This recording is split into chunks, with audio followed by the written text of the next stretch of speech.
What's up sa inyo mga brother? So dito sa video na ito, ipapakita ko naman sa inyo kung paano tayo mag-wiring ng ating horn relay at mag-i-install ng mas malakas na busina.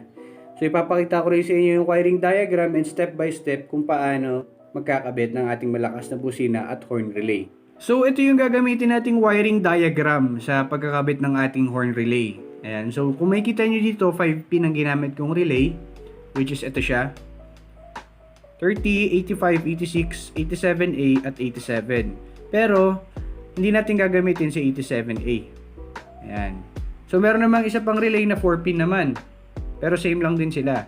Yung pinagkaiba lang, wala siyang 87A. So, explain ko sa inyo mamaya kung bakit.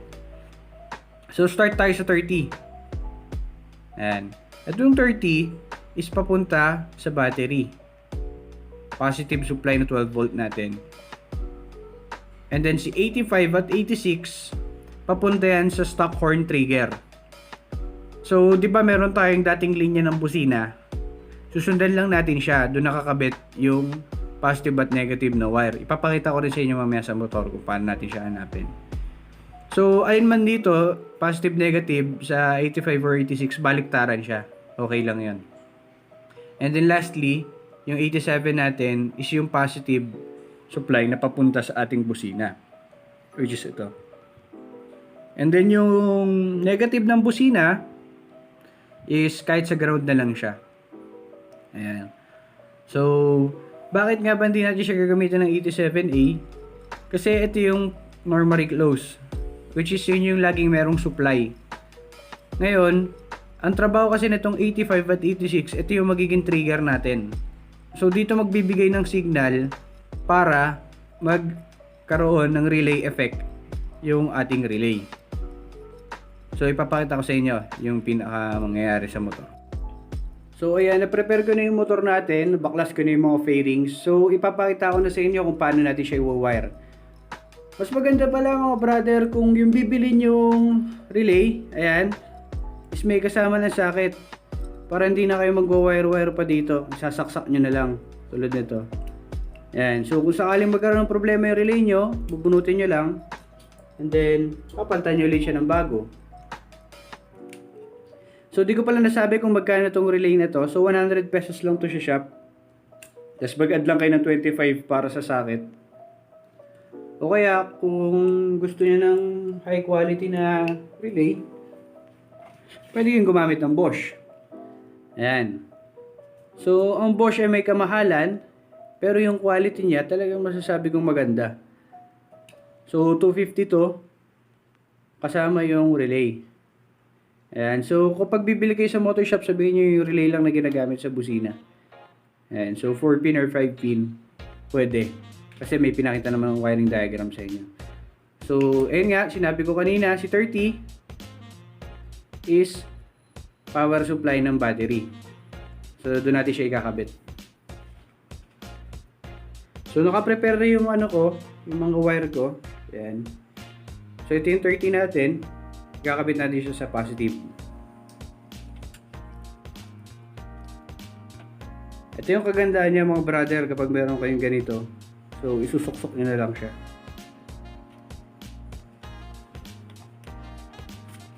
So, okay na yung 30 natin. Meron tayong supply. So, hanapin natin yung trigger. Ayan. Yun yung 85 at 86 natin. Yan. 85 at 86. So, hahanapin natin dito sa motor natin kung nasaan yun. So, punta tayo sa dating busina. So, ito yung dating nating busina. Ito yung dalawang trigger. Yan. So, paano natin masasabi kung ito nga ba yung trigger? Kuha tayo ng test light. So, ito na yung test light natin. So, kuha lang tayo ng negative ground. Nandito tayo sa black. Tapos, isuksok lang natin itong linya ng ilaw. So, kapag binusina natin, dapat nailaw siya. Ayan. So, tama. Ito yung trigger natin. Kapag dito sa kabila, wala siya. Hindi siya nailaw. Dahil, ito yung negative. So, kapag dito natin siya nilagay, yung negative ng ating test light, pag binusina. Ayan. So, tama yan. Ito yung trigger natin. So, dito natin nilalagay si 85 at si 86. Ayan. So, itong dalawa. So, baliktaran yan mga brother. Walang problema yan kahit saan yan. Okay na.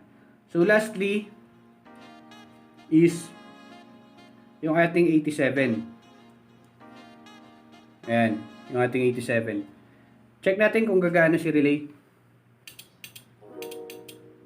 So, ayan lang siya. Nagkakaroon lang siya ng contact point. Nakikita nyo na ilaw. Ibig sabihin, okay na si ating relay. Try natin si 4 pin.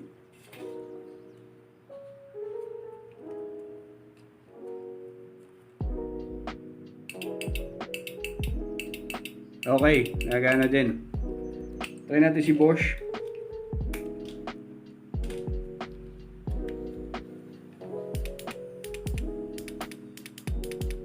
Okay siya. Ayan. So ngayon, ikakabit na natin yung ating busina. Try natin kung gagana. So ito yung grounding na gagamitin natin para sa ating busina. So ayan, kinakabit lang din siya sa pinaka-negative. Ayan. So pwede natin dito muna ilagay sa ignition coil. Para matry natin kung working na ba talaga ang ating horn relay. So ayan, kahit saan naman dyan. So, okay na yung negative natin, ay kabit na natin. Ito naman positive, yung 87.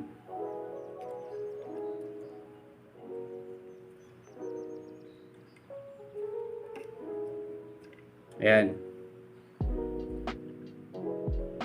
So, ganyan ang pag-wiring natin.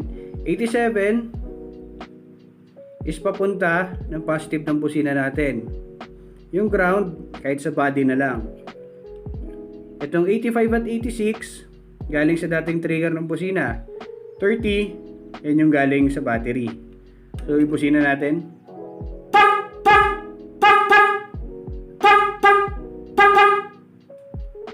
So, ibig sabihin, working yung ating busina.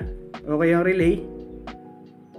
So, ready na tayong i-install lahat yung ating mga wire at yung ating bagong busina. So, ayan mga brother, na-install na natin siya. Negative, positive. Negative, positive. Naka-install na. Ayan. So, ito yung pinaka-grounding natin. Naka-clamp lang siya. Then, dito ko siya pinadaan. Ayan.